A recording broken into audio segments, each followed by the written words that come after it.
Hello hi नमस्कार बंधुगण welcome to my YouTube channel career classroom by BKM. पूर्व video रे आमे माने देखिथिलु गुटे सुंदर रिक्रुटमेंट जहा कि थिला एसएससी सीजीएल उपरे। आउ आपण मानकु जानि बहुत खुशी लागिबो जे पूरा यूट्यूब इंडिया रे प्रथम वीडियो एसएससी सीजीएल रो नोटिफिकेशन उपरे आम चैनल जहा कि career classroom by BKM row he आस्थिला।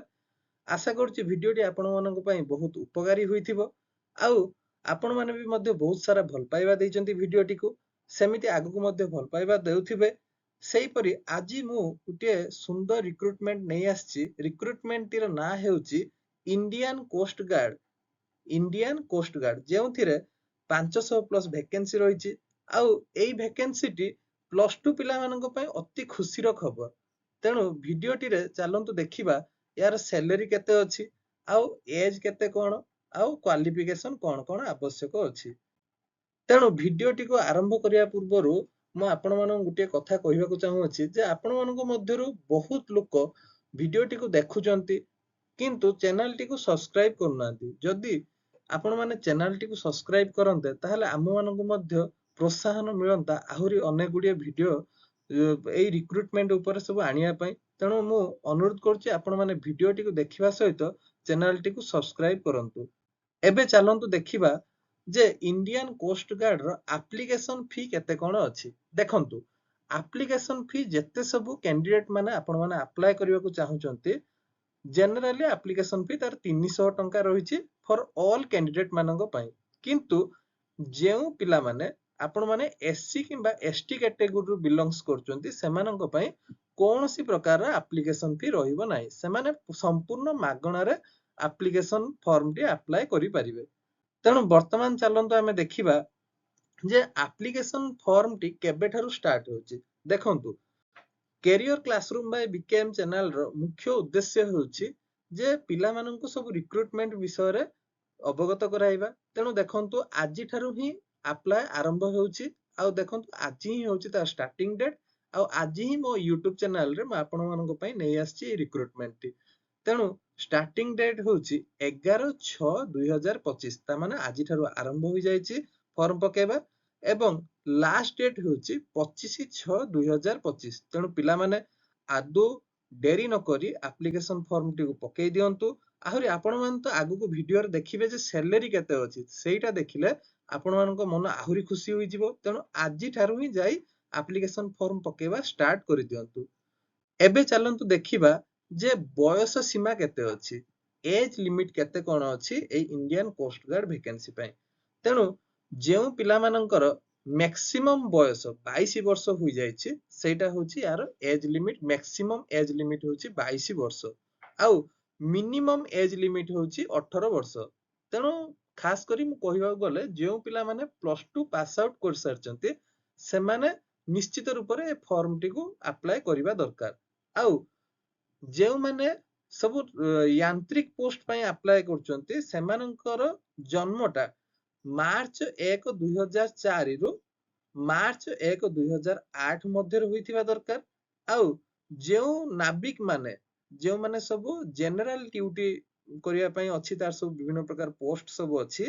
General duty रे जेउ कैंडिडेट माने अप्लाई करिया चाहुचंती सेमानकर बयस बा सेमानकर जन्म 1 अगस्त 2004 रु 1 अगस्त 2008 मध्य होइथिबा आवश्यक। एवं सेही परि नाबिक जेउ माने डिपार्टमेंट ब्रांच किंबा तार सब अछि डोमेस्टिक ब्रांच भी सब अछि सेमानकर मध्य जन्मटा सेही 1 अगस्त 2004 रु 1 अगस्त 2008 मध्य होइथिबा दरकार। वर्तमान चालंतु देखिबा क्वालिफिकेशन विषय रे। मु तो वीडियो आरंभ रु कहि सारची जे जेउ पिला माने प्लस 2 पास कर सारचंती से पिला माने निश्चित रूप रे तांको पई एईटा बहुत बड़ उटे खुशी रो खबर। तेणु देखंतु नाबिक पोस्ट जनरल ड्यूटी पई जे माने अप्लाई करिवाकू चाहुचंती सेमाने निश्चित रूप रे केवल प्लस 2 पास करथिबा दरकार। आउ थरे मु कहि रखुची बहुत बड़ खुशी रो खबर जेउ पिला माने केवल प्लस 2 पास करचंती विथ मैथमेटिक्स और फिजिक्स थिबा दरकार। सेमाने साइंस रे निहाती रूप रे मैथ और फिजिक्स रखिथिबा दरकार। सेही माने ही नाबिक जनरल ड्यूटी पय अप्लाई करि परिबे। एवं डोमेस्टिक ब्रांच रे जो माने नाविक पोस्ट पई अप्लाई करिया चाहउचंती सेमानक पई आहुरी खुशीर खबर सेमाने केवल 10म पास करथिबा दरकार सेमानकर एजुकेशनल क्वालिफिकेशन 10म श्रेणी निश्चित रूप रे पास करथिबा दरकार तेणु ये तो बहुत खुशीर खबर जो धरंतु टिके गरीब श्रेणी पिला माने जो मानकर परिवार स्वच्छलता नाही सेमाने निश्चित रूप रे जदि सेमाने 10th रे टिके भलो पाठ पढिथिबे भलो मार्क रखिथिबे आउ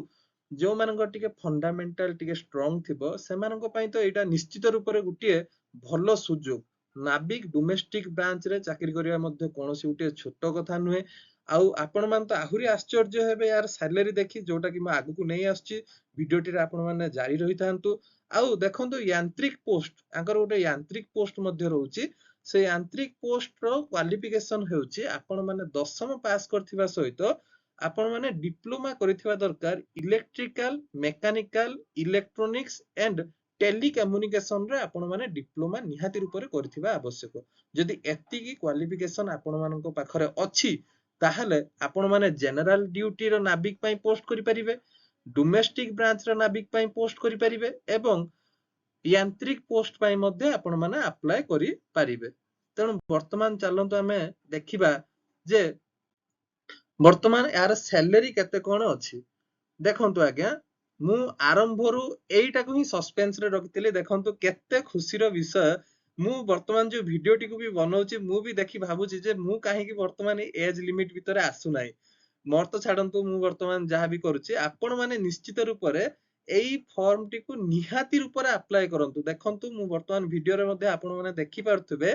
जे नाविक जनरल ड्यूटी पई तार जो बेसिक पे टा रहउची 21,700 आपण मान थरे चिंता करंतु जो पिलार बयस 18 वर्ष मात्र 18 वर्ष बयस होइतिबो से तार प्रथम इन हैंड सैलरी बेसिक पे सैलरी जदि 21,700 टंका पाउची प्लस ता सहित तार डियरेंस अलाउंसेस मध्ये अछि आहुरी मध्ये दुनिया सारा तार सो अलाउंसेस अछि तेणु ता पई तो ये गुटे बहुत बड़ माने सुवर्ण सुजोग आउ जो माने नाविक रो डोमेस्टिक ब्रांच रे अप्लाई करिवे सेमानकर मध्ये सेही भलिया बेसिक पे सैलरी 21,700 रहउची ता सहित मध्ये बहुत सारा अलाउंसेस मध्ये रहउची आउ यांत्रिक पोस्ट माने जो पिला माने 10म परे डिप्लोमा करिथिबे सेमानक पई तो ये आहुरी उटे भलो सुजोग सेमानकर बेसिक पे रहउची 29,200 टंका प्लस ता सहित मध्ये सेमानकर मासकु 6,200 टंकार अलाउंसेस रहउची माने डियरनेस अलाउंसेस रहउची ता सहित मध्ये अलगा सारा बहुत सारा अलाउंसेस रहउची तेणु